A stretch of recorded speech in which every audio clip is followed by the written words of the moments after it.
우리가 다윗의 삶을 보면서 깨닫게 되는 것은 우리가 우리의 삶을 우리 힘으로 사는 것이 아니고 우리 지혜로 사는 것도 아니고 하나님의 은혜로 살아간다 하는 것입니다. 나이가 들어갈수록 젊었을 때와 다른 한 가지 사실은 젊었다 혹은 어렸다라고 표현하는 것이 바른 표현일 수 있을 텐데 자기 힘으로 모든 것을 다 할 수 있을 것 같고 또 젊었기 때문에 아직도 사는 날이 많아서 뭐든지 할 수 있을 것 같은 생각이 들기도 합니다. 그래서 때로는 어른들 앞에서 건방을 떨기도 하죠. 그런데 삶을 살다 보면 나이가 들어가다 보면 이게 내 힘으로 살 수 있는 것이 아니구나 하는 것을 깨닫게 됩니다. 한순간도 하나님의 도우심이 없이는 살 수 없는 것이 인생이구나 하는 것도 고백하게 됩니다. 여러분들 마음속에 내 힘으로 인생을 사는 것 같은 생각을 가지고 있는 분들이 있다면 아직도 젊다 이렇게 생각할 수 있습니다. 그렇지만 인생은 내 힘으로 사는 것이 아니야. 내 힘대로 되는 것도 없어 라고 하는 생각을 가지고 있다면 그 사람은 나이가 들었다 이렇게 표현할 수도 있지만 성숙하다 이렇게 말하고 싶습니다. 성경에 보면 우둔한 사람들, 미련한 사람들은 이런 것을 깨닫지 못한다고 말합니다. 그리고 실제로 예수를 믿는 많은 사람들도 분명히 하나님께서 은혜를 베풀어 주셨는데 하나님이 베풀어 주신 은혜라고 생각하기보다는 우연한 일로 간주하려고 하는 경우들을 참 자주 보게 됩니다. 어쩌다 보니까 그렇게 된 거지 라고 하는 생각을 하기도 하고요. 분명히 여러 사람들이 함께 기도해서 그런 일들을 만들어낸 것이 틀림없는데도 불구하고 우연한 것처럼 혹은 자기가 마치 잘해서 된 것 같은 생각을 하곤 하기도 합니다. 여러분, 우리의 삶 속을 이렇게 쭉 돌아보면 한순간도 하나님께서 은혜를 베풀지 않으신 때가 없어요. 저는 제 인생을 돌아봐도 그렇고 교회를 봐도 그렇고 성도들의 삶을 생각해도 그렇고 한순간도 하나님께서 은혜를 베풀지 않으신 때가 없었고 하나님께서 한순간도 우리에게서 눈동자를 떼신 적도 없었다고 하는 사실을 고백하게 됩니다. 교회가 되어져가는 많은 내용들을 보면 참으로 하나님의 은혜에 감사하다 이런 생각을 하게 돼요. 우리 교회 카페 주방을 새롭게 이제 인테리어를 했는데 그 일에 또 오랜 동안 경험을 갖고 사업을 하고 있는 집사님이 기꺼이 헌신을 해 주시기도 하셨고 어제 제가 밤늦게 목양실에 있다가 들어갔는데 그때까지도 한쪽에서 집사님 한 분이 목 놓아 소리를 내면서 기도하는 모습이 목소리만 들렸지만 눈에 보이는 것 같기도 하고 그래서 참 감사했습니다. 하나님께서 교회 모든 사역 매사의 구석구석에 은혜를 베풀어 주시는 것을 경험하고 하나님의 손길이 미치지 않은 것이 하나도 없는 거예요. 이제 목사와 함께 동역을 하면서 장로의 직분을 감당하고 권사의 직분을 감당하시던 분들이 때가 돼서 이제 은퇴를 하게 되는 것도 하나님께서 그동안 쭉 장로님과 권사님의 삶을 돌아보면 은혜를 베풀어 주셨던 거죠. 가정을 보더라도 하나님께서 은혜를 베푸셨고 하나님의 손길이 미치지 않은 것이 하나도 없는 거예요. 여러분, 다윗이 압살롬을 피해 피난길에 올랐을 때 우리는 다윗의 친구들이라고 하는 제목으로 말씀을 나누기도 했지만 다윗을 영접하고 다윗을 위로하기 위해서 나왔던 사람들 우리가 한번 보지 않았습니까? 다윗이 환궁하게 될 때도 또 사람들이 나와서 다윗을 영접한 모습도 우리가 보았습니다. 다윗이 잘했기 때문이 아니에요. 여러분, 다윗이 밧세바의 사건으로 인해서 그 자식들 사이에 성폭행이 일어나고 살인이 일어나고 아버지를 왕위에서 밀어내고 왕권을 찬탈하는 이 반역 사건이 일어나고 또 오늘 성경에서도 말씀하고 있지만 세바의 반란 사건이 또 일어나고 다윗은 분명히 성군으로 추앙을 받는 인물이고 지금도 이스라엘 사람들은 아브라함 다윗하면 껍벅 죽는다고 표현을 해야 정확한 표현이라고 말할 수 있을 텐데 그런데 다윗의 삶을 보면 다윗이 다 잘했던 것이 아니거든요. 실수도 있었고 잘못도 있었고 심지어는 범죄도 있었고 그런데도 하나님께서 그와의 약속을 지키시기 위해서 계속해서 은혜를 베풀어 주시는 거예요. 끊임없이 하나님께서 은혜를 베풀어 주시는 거예요. 오늘 말씀에서도 우리가 그 내용을 보게 됩니다. 그러니까 다윗의 왕국이 회복된 것은 요압이 압살롬을 죽였기 때문이다. 이렇게 부분적으로 보는 것이 아니라 하나님께서 다윗에게 은혜를 베풀어 주셨기 때문이고 자비를 베풀어 주셨기 때문이다라고 하는 큰 시각으로 다윗에게 하나님께서 베풀어 주시는 그분의 은혜와 자비, 긍휼 이런 것들을 다 볼 수 있어야 되는 거죠.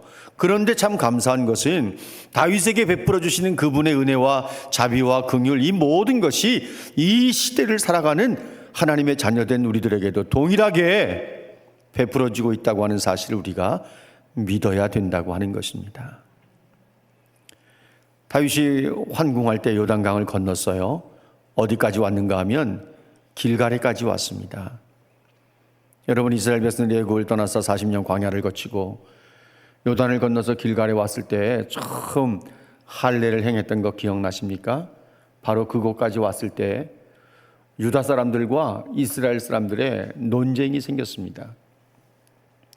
유다 사람들이 다윗이 환궁하는 일에 주도권을 쥐고 일을 진행시켜 나갈 때 이스라엘 사람들, 아니 뭐 다 이스라엘 사람들이지, 그렇죠. 여러분들이 이해를 돕기 위해서 좀 더 설명을 드린다고 한다면 유다 사람이라고 하면 유다 지파를 중심으로 한, 다윗이 유다 지파 사람이니까 사람들을 가리키는 것이고, 이스라엘 사람들이라고 한다면 이제 열 지파에 소속된 사람들을 가리켜서 우리가 이스라엘 사람이라 이렇게 말할 수 있습니다. 사무엘서 저자가 우리 이해를 돕기 위해서 유다 사람과 이스라엘 사람으로 이렇게 나누어서 오늘 성경에서 말씀을 하고 있습니다.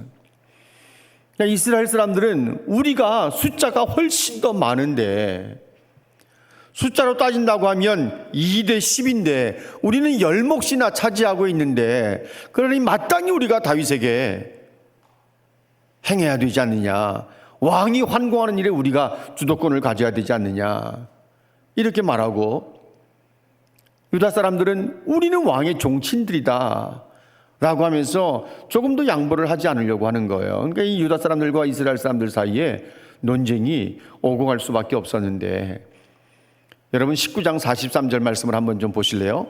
19장 43절 말씀에 보면 이스라엘 사람들이 유다 사람들에게 뭐라고 말하는가 하면, 우리에게는 열목이 있다. 다윗에게 대해서 더욱더 너희들보다 관계가 있는데 너희가 어찌하여 우리를 멸시해서 우리가 왕이 환궁하는 일에 의논하지 않느냐, 이렇게 따지고 들었지만 이스라엘 사람들이 훨씬 더 강경하게 나갔기 때문에 유다 지파가, 유다 사람들이 그냥 숫자에 밀려서 꺾일 것 같았는데 성경을 보면 유다 사람들의 말이 이스라엘 사람들의 말보다 훨씬 더 강경했다, 이렇게 말하고 있습니다. 옛날이나 지금이나 목소리 큰 사람이 이기는 것 같습니다. 자, 그런데 보시면요, 여기서부터 이제 문제가 일어나게 되는 거예요. 20장으로 넘어오시면 이때 불량했던 사람이 한 사람이 이스라엘 사람들 가운데 있었는데 그가 누군가 하면 세바라고 하는 사람이에요. 세바라고 하는 사람이 뭐라고 선동하는가 하면, 우리는 다윗과 나눌 분깃이 없다. 이새의 아들에게서 받을 유산도 없다. 이스라엘 사람들아 각기 장막으로 돌아가라. 선동을 하는 거예요. 이것이 소위 세바 반란 사건이에요. 다윗은 이 세바로 하여금 또 한 번 세바 때문에 또 한 번 곤욕을 치르게 되는 것입니다. 그런데 여러분 보십시오.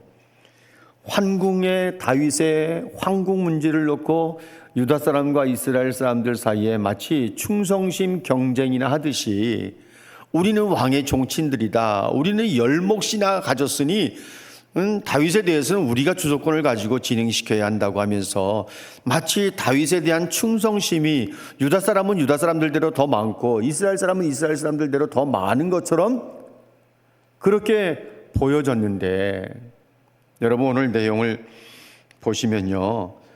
이렇게 이들이 다윗의 왕궁, 환궁 문제에 주도권을 쥐려고 했던 것은 다윗을 사랑했기 때문이 아니에요. 다윗에 대한 충성심이 특심했기 때문도 아니에요. 나라와 민족을 사랑하는 마음이 있었느냐? 그것도 아니에요. 그걸 어떻게 할 수 있는가 하면 세바가 이렇게 선동하면서 우리가 다윗과 나눌 분깃이 없다. 이새의 아들에게서 받을 기업도 없다. 유산도 없다. 이스라엘 사람들아 다 장막으로 돌아가라고 말할 때 여러분 20장 2절 말씀을 보실래요? 온 이스라엘 사람들이 다윗을 따르는 것을 그치고요. 다 돌아섰어요.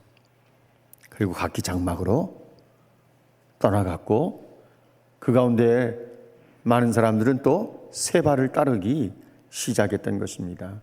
그러면 생각해 보세요. 유다 사람들과 이스라엘 사람들이 환궁 문제를 놓고 주도권을 쥐려고 했던 것은 절대로 다윗을 향한 충성심이 아니었어요. 다윗을 사랑하는 마음도 아니었어요. 결국은요, 이것은 자신들의 입지 강화를 위한 문제였어요. 다윗이 황궁한 후에 우리가 더 많은 주도권을 쥐려고 하는 그런 논쟁이었어요. 다윗에 대한 사랑도 아니었고 충성도 아니었고 나라와 민족을 아끼는 마음도 결코 아니었던 것입니다. 그래서 다윗은 이 문제를 아마사 장군에게 맡겼어요.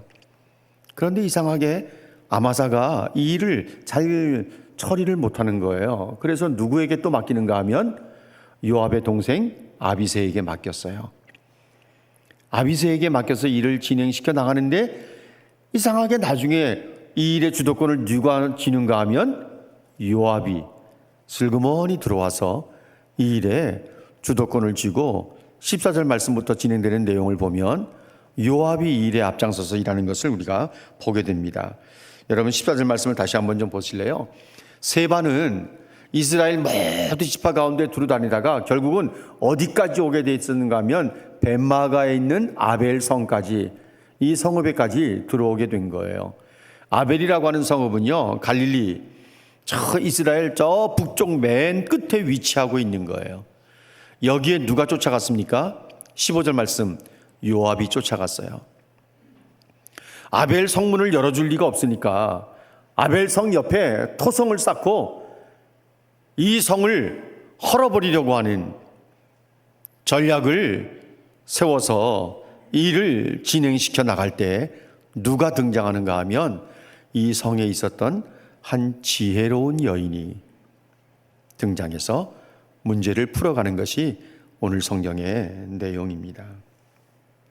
세바는요, 아벨성에 들어감으로써 이제는 도관에 든 쥐가 되어버린 거예요. 요압이 가장 잘하는 것은 뭔가 하면요, 무력을 행사해서 사람을 인정사정 없이 죽이는 것.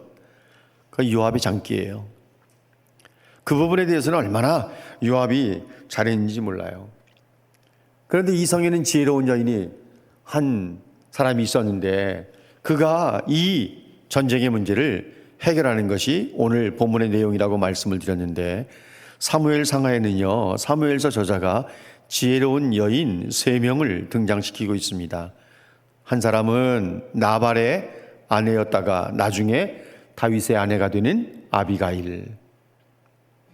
사실 아비가일이 나섰기 때문에 나발과 그의 식솔들이 다윗의 군대에 의해서 죽임을 당하지 않을 수 있었지 않습니까?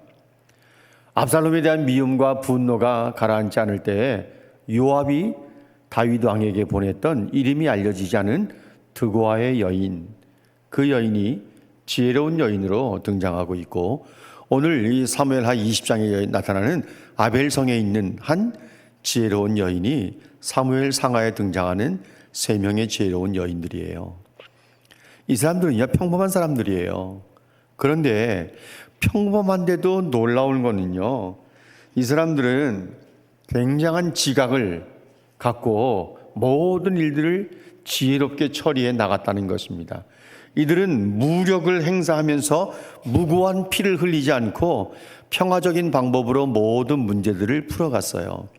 아비가일도 다윗의 마음을 녹일 정도로 지혜롭게 말을 잘해서 다윗의 분노를 풀어내고 나발과 그의 숙설들을 죽이지 않게 했고, 드고아의 여인도 다윗의 마음을 풀어내서 압살롬을 할아버지에게 망명하고 있었던 그 압살롬을 돌아오게 만들었고, 아벨성의 이 지혜로운 여인도 세바의 목을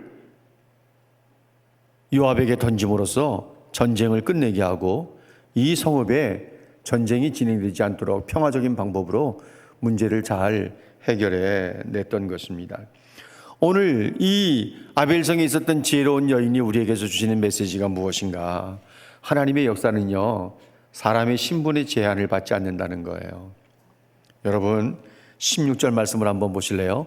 16절 말씀 보시면 이 아벨성에 지혜로운 한 여인이 있었다고 말합니다. 이 여인이 소리를 치기 시작합니다. 들을지어다 들을지어다.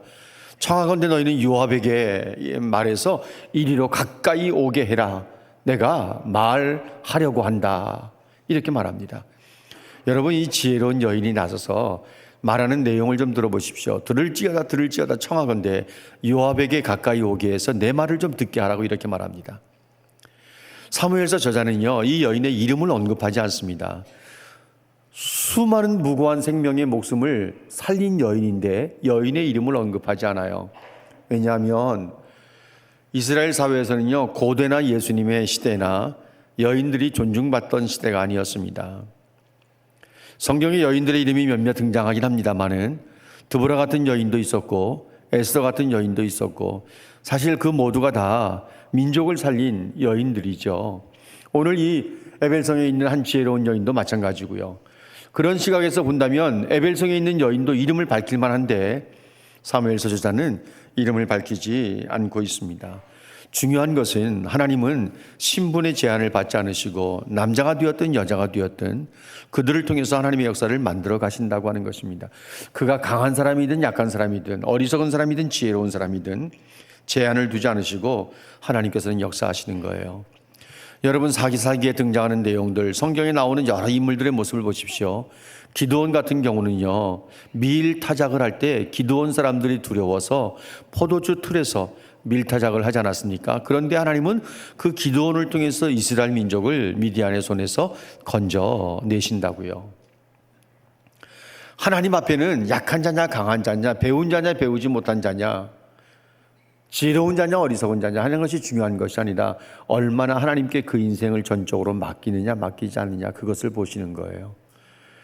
그래서 바울 같은 경우는 정말 가말리엘 문화에서 최고의 학부를 공부한 사람이기도 하지만 또 신앙도 특심했던 사람이기도 하지만 그는 기독교적 신앙으로 볼 때는요, 비방자요, 박해자요, 폭행자이지 않았습니까? 그는 나중에 은혜를 받고 낮아지면서 죄인 중에 괴수와 같은 사람이라고 그런 고백을 했는데 하나님께서는 그런 사람을 쓰셨어요. 또 가시와 같은 병을 몸에 담고 있었던 약한 사람인데 하나님께서 그를 들어서 수많은 사람들을 하나님 앞에 돌아오게 하고 역사에 예수 그리스도 다음으로 한 획을 긋는 인물이 되도록 하나님께서 그를 들어 쓰셨던 것입니다. 하나님은 약한 자를 들어서 강한 자를 부끄럽게 하시고 어리석은 자를 들어서 지혜로운 자를 부끄럽게 하시기 때문에 얼마나 많이 배웠느냐, 얼마나 많이 가졌느냐, 얼마나 많은 교회 생활의 경험이 있느냐는 것이 중요한 것이 아니라 하나님 앞에 내 인생을 맡기느냐 맡기지 않느냐는 것이 중요하다는 것을 우리는 분명히 알아야 됩니다. 가장 중요한 것은 하나님께 맡기는 거예요. 여러분, 이 여인은요, 전쟁의 문제를 신앙의 차원에서 풀어갔어요. 이건 굉장히 중요한 문제입니다. 여인이 요압에게 말하는 내용을 다시 한번 좀 들어보세요. 19절 말씀입니다. 화면의 내용을 보십시오. 요압이 앞에 왔을 때 이 아벨성의 지혜로운 여인이 뭐라고 말하는가 하면, 나는 화평하고 충성된 사람 가운데 하나입니다. 당신은 어머니 같은 성을 왜 멸하려고 합니까? 어찌하여 당신이 여호와의 기업을 삼키고자 합니까? 이렇게 말합니다. 이 아벨성의 여인이 말한 이 내용들 하나하나 분리해서 보면요, 얼마나 깊은 의미가 있는지 몰라요. 나는 화평하고 충성된 사람입니다. 왜 이 말이 필요했는가 하면, 하나님께서 모세를 통해서 이스라엘 백성들에게 주신 그 율법의 내용 가운데 하나가 이방 성읍을 치러 들어갈 때는 먼저 화평을 선언하라고 했어요. 그것이 신명기 20장 10절 말씀이거든요. 네가 어떤 성읍에 들어가서 치료할 때는 먼저 그 성읍에 화평을 선언하라. 무조건 침략해서 피 흘리지 말고 화평을 선언해라. 그래서 그 성읍에 있는 사람들이 손들고 나오고 화평을 원한다고 한다면 조공을 받고 생명을 살려줄 것에 대해서 명령하셨거든요. 그러니까 이 지혜로운 여인이 나는 화평하고 충성된 사람 가운데 한 사람입니다, 이런 얘기를 왜 하는가 하면, 지금 요압이 율법도 무시해버리고 아벨성에 들어온 세바를 죽이려고 하고 그 추종하는 세력을 죽이려고 한다면 먼저 이 성읍을 향해서 화평을 선언하고 문제의 원인이 어디 있는지 이야기를 해야 되는데, 옆에다 토성을 쌓고 무조건 성을 정복하려고 하는 계획을 진행하니까 이 지혜로운 여인이, 하나님께서 말씀하지 않으셨습니까? 어떤 성읍을 치려고 하면 먼저 화평을 선언하라고 했는데, 요압 당신은 왜 하나님의 말씀을 무시합니까? 나는 화평을 원하는 사람입니다, 이렇게 말하는 거예요. 이스라엘 가운데 어머니 같은 성읍입니다, 이렇게 말합니다. 이것도 굉장히 신앙적인 표현이에요. 어머니 같은 성읍이라고 하는 표현은요, 18절의 내용을 보면 누군가 무슨 문제를 풀려고 하면 아벨에 가서 물어보라, 아벨 성읍에 가서 물어보라고 할 정도로 아벨 성읍은 많은 사람들에게 지혜를 주는, 문제 해결을 주는 성읍이었어요. 그 여러 이 성 촌락들이 함께 모여서 사는 어머니 같은 성읍인데 당신이 왜 이것을 무시합니까? 더 중요한 것은 세 번째 말한 내용이에요. 여러분, 19절 말씀을 다시 한번 마지막 부분을 좀 보시겠어요? 뭐라고 이야기했는지. 당신은 어찌하여 여호와의 기업을 삼키고자 합니까? 여러분, 이스라엘 백성들에게 하나님이 주신 기업은요, 생명이에요. 이것이 얼마나 귀한 것인지 몰라요. 아합이 나봇의 포도원을 뺏으려고 할 때 그 포도원을 지키려고 했던 거 기억하십니까? 왜? 하나님이 자기 조상들에게 주신 기업이에요. 기업은 생명을 바쳐서 지켜야 되는데, 요압 장군이 이 세바를 죽이기 위해서 하나님께서 기업으로 주신 아벨 성읍을 삼키고자 하니까 이 여인이 기가 막혔던 거죠. 어찌하여 하나님이 주신 기업을 삼키고자 합니까? 당신은 하나님께서 이 백성들에게 주신 기업인데 어떻게 이 성읍을 삼키고자 합니까? 이것은 당신이 하나님의 말씀도 무시해버리는 그런 장군입니다, 라는 표현이고, 어떻게 보면 굉장히 모욕적인 언사이기도 해요. 요압을 깔아뭉개는 내용이기도 하죠. 당황은 했어요. 요압이 이 여인의 말을 듣고 당황했어요. 20절 21절 말씀 보실래요? 결단코 그렇지 않다, 결단코 그렇지 않다, 삼키려고 하거나 멸하려고 하는 것이 아니다, 이렇게 말합니다. 여인의 말에 요압이 꼼짝할 수가 없었어요. 그래서 결단코 그렇지 않다고, 결단코 그렇지 않다고 변명을 하는 거예요. 손을 들어서 왕을 대적하는 세바라고 하는 사람의 목숨을 주면 우리가 이 성벽에서 그냥 떠나가겠다고 이렇게 말합니다. 그래서 문제를 풀어낼 실마리를 찾게 된 것이죠. 여러분, 우리가 세상을 살아갈 때 크고 작은 여러 가지 어려운 문제들을 만날 때가 있는 것이 사실입니다. 재수가 나빠서, 운이 없어서 그렇게 문제를 바라보는 것이 아니라 신앙으로 바라보셔야 되고 신앙의 관점에서 볼 수 있어야 되고 신앙 안에서 풀어낼 수 있어야 되는 거예요. 바벨론의 느부갓네살 왕이 두라 평지에 신상을 만들어 놓고 금신상을 만들어 놓고 엎드려 절하라고 명령을 내릴 때 사드락 메삭 아벳느고가 뭐라고 말합니까? 이것은 죽고 살고 하는 문제가 아닌 거예요. 죽고 사는 문제가 아닌 거예요. 자신들이 풀무불 속에 던져진다 하더라도 하나님께서 자기를 건져내실 것을 그들은 믿고 있었어요. 그리 아니하신다 할지라도 우리는 왕이 만든 신상 앞에 절할 수 없습니다. 이것은 사드락 메삭 아벳느고가 죽고 사는 문제로 본 게 아니에요. 신앙의 문제로 본 거예요. 우상을 숭배하느냐 하나님을 섬기느냐 여기에 목숨을 걸었던 거예요. 우상 숭배할 수 없다는 거죠. 죽으면 죽었지 우상 숭배할 수 없다. 하나님이 원하시는 것이 무엇이냐? 하나님만을 섬기기를 원하시는 거예요. 풀무불 속에 던져져도 좋다. 하나님이 건져내실 것이다. 아니 하나님이 건져내지 않으신다 해도 좋다. 그렇다 하더라도 우리는 왕이 만든 신상 앞에 엎드려 절할 수는 없다.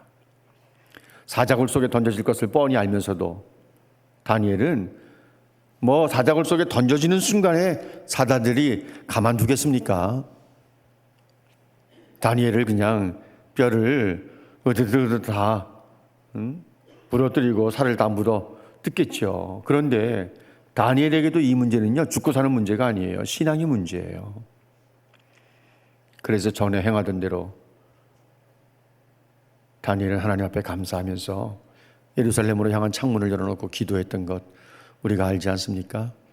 분명히 성도들의 삶에도 크고 작은 많은 어려움과 힘든 일들이 있습니다.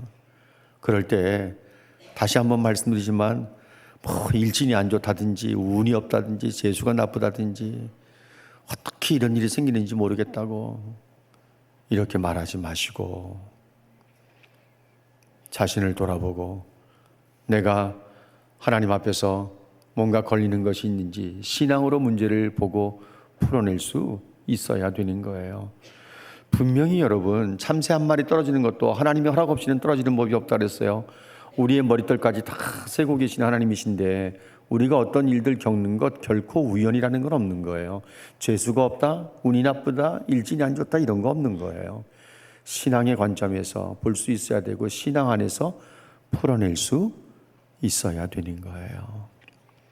이 아벨성의 여인은요, 지혜를 발휘해서 이 지혜를 선하게 사용을 했어요. 오늘 여러분 말씀을 좀 보시겠어요? 22절 말씀에 요압이 세바가 왕을 거역해서 일어난 일이라고 하는 것을 이야기했을 때 이 여인이 22절에서 뭐라고 말하는지 22절을 같이 한번 읽어보도록 하겠습니다. 상반절만 읽겠습니다. 같이 읽습니다. 시작. 이에 여인이 그의 지혜를 가지고 모든 백성에게 나아가매 그들이 비그리의 아들 세바의 머리를 베어 요압에게 던진지라. 여러분 이렇게 하는데 결코 쉬운 일 아니에요. 여인이 나서서 아벨 성읍 사람들에게 세바가 왕을 거역하고 있다고 반역하고 있다는 것에 대해서 설명을 하고 요압 장군이 저렇게 토성을 쌓고 우리 성을 정복하려고 하는 것은 세바를 잡으려고 하니까 세바의 머리를 잘라서 요압에게 던져주면 요압 장군은 다윗의 군대와 함께 이 성읍을 떠나갈 것입니다 라고 이야기하니까 이 아벨성에 있었던 모든 사람들이 여인의 말을 듣는 거예요. 그래서 세바의 머리를 요압에게 던지게 되고 요압은 떠나가게 된 거죠. 피 한 방울, 사실 자기 성읍 사람들은 피 한 방울 흘리지 않고 전쟁을 하면 많은 손실이 있을 수밖에 없었을 텐데 그것 하나 일어나지 않게 평화적으로 모든 문제를 잘 풀어냈다고 하는 것입니다. 오늘 우리가 이 내용을 보면요, 이 여인의 지혜가 피비린내라는 전쟁을 막게 했고요, 수많은 사람들의 죽을 목숨을 살리게 했고요, 많은 재산의 손실을 막게 했고요. 예수를 믿는 사람들이 지혜를 가지고 있다고 할 때 그 지혜를 선하게 바르게 사용할 수 있어야 합니다. 지혜는 있는데 최고의 학부까지 공부도 했는데 이 지혜를 악한 일에, 불의와 부정을 행하는 일에 사용하는 사람들은 또 얼마나 많은지. 분명히 하나님이 주신 지혜는 가지고 있는데 지혜를 발휘해서 행동에 옮겨야 할 그런 일에는 침묵하고 정작 말해야 할 일에도 침묵하는 경우들은 또 얼마나 많은지. 여러분, 예수 믿는 우리들은 하나님이 주시는 지혜를 얻을 수 있어야 합니다. 성경은 이렇게 말씀하고 있습니다. 여호와를 경외하는 것이 지식의 근본이요 지혜의 근본이라. 지혜는 누가 주시는 것입니까? 하나님이 주시는 것입니다. 하나님께서 다니엘에게 지혜를 주셨고 솔로몬에게도 지혜를 주셨던 것을 우리가 알지 않습니까? 여호와를 경외하는 것이 지혜의 근본이에요. 하나님의 말씀에서 지혜는 나오게 되어 있습니다. 그래서 성경의 내용들을 보면 여호와의 증거는 확실하여 우리를 지혜롭게 한다고 말씀하고 있고 주의 계명들이 나를 원수보다 지혜롭게 한다고 분명히 말씀하고 있습니다. 그렇기 때문에 우리는 하나님의 말씀을 통해서 하나님이 주시는 지혜를 얻을 수 있어야 되고, 야고보서 1장 1절에 있는 말씀처럼 너희 중에 누구든지 지혜가 부족하거든 꾸짖지 아니하시고 후히 주시는 하나님께 구하라, 그리하면 주신다고 했습니다. 여호와를 경외할 때 우리가 지혜를 얻게 되는 것이고 하나님의 말씀에서 지혜를 얻게 되는 것이고 기도를 통해서 하나님이 주시는 지혜를 얻게 되는 것입니다. 우리는 그 지혜를 가지고 선하게 사용해야 합니다. 바르게 사용해야 합니다.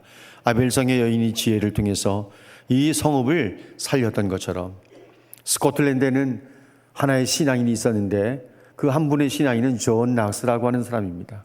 그는 16세기 초에 출생을 했고 그 영국이라는 나라가 캐톨릭의 진통을 겪고 성공회를 만드는 과정 속에서 성공회를 국교로 삼을 때 스코틀랜드에서는 이 존 낙스가 일어나서 개신교를 국교로 삼았습니다.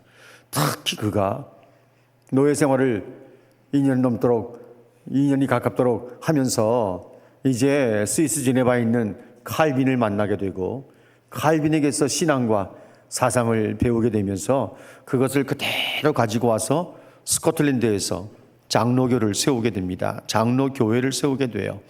그래서 스코틀랜드는요 지금도 장로교회예요. 영국은 거의 성공했는데 국교가 스코틀랜드에는 지금도 장로교회가 주를 이루고 있습니다. 그가 얼마나 그 당시에 스코틀랜드의 영국의 잘못된 이 국교를 향해서 목소리를 높였는가 하면 메리 여왕은 말하기를 한 군대보다도 존 낙스가 더 무섭다고 할 정도로, 존 낙스가 더 두렵다고 할 정도로 낙스가 얼마나 지혜롭게 신앙으로 강하게 그 시대를 향해서 말씀을 선포했는지 모릅니다. 여러분, 우리나라가 여러 가지 크고 작은 신앙의 위기를 맞고 있습니다. 믿음의 눈을 떠서 바라보지 못하면 그냥 경제만 회복이 되고 정치적으로만 안정이 되면 살 수 있는 나라가 될 수 있는 것처럼 생각하는 사람들이 참 많이 있지만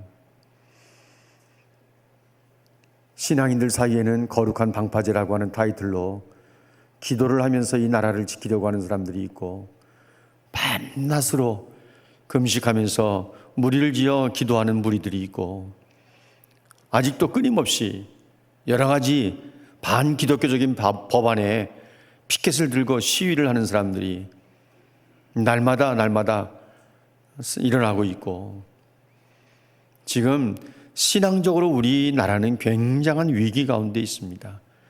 정치적인 문제가 아닙니다. 사회적인 문제도 아닙니다. 경제적인 문제도 아닙니다. 예수 믿는 우리들이 가장 두려워하는 것은 신앙의 자유마저 잃어버리게 될까 봐. 영국의 많은 그 성공회들이 예전에 개톨릭 성당들이 지금은 박물관으로 변했습니다. 아주 많은 교회들이 박물관으로 변했습니다. 현대선교의 아버지라고 불리는 윌리엄 캐리가 섬겼던 교회 가서 우리가 주일 예배를 드렸는데 얼마나 감동이 됐는지, 그 많은 사람들이 선교에 대한 꿈을 가지지 못하고 있을 때 윌리엄 캐리가, 구두 수성공이었던 윌리엄 캐리가 하나님으로부터 위대한 일을 기대하라고, 하나님을 위하여 위대한 일을 시도하라고 수백 년 내려오는 이 명언을 외치면서 영국 교회를 깨웠던 것입니다. 그러면서 그가 인도의 선교사로 최초에 나가게 되고 현대 선교의 아버지라고 불리는 것이죠. 하나님이 우리에게 믿음을 주셨습니다. 우리 각자는 다 차이는 있지만 하나님 우리 각자에게 주신 지혜도 있습니다. 그리고 용기도 있습니다. 우리 하나님이 주신 지혜, 믿음, 용기를 가지고 정말 하나님 앞에서 이 시대에 바르게 나아가야 합니다. 신앙적으로 바르게 나아가야 되고 하나님이 주신 지혜를 가지고 문제를 신앙의 관점으로 바라보고 신앙으로 풀어낼 수 있어야 되며, 그래야 우리 자녀들도 살릴 수 있고, 남녀가 공용으로 들어가는 화장실을 영국 가서 처음 이용하면서 얼마나 기분이 씁쓸한지, 우리나라의 남녀가 공용으로 사용되는 화장실들이 만들어지게 될 날이 곧 온다. 많은 사람들은 이야기하는데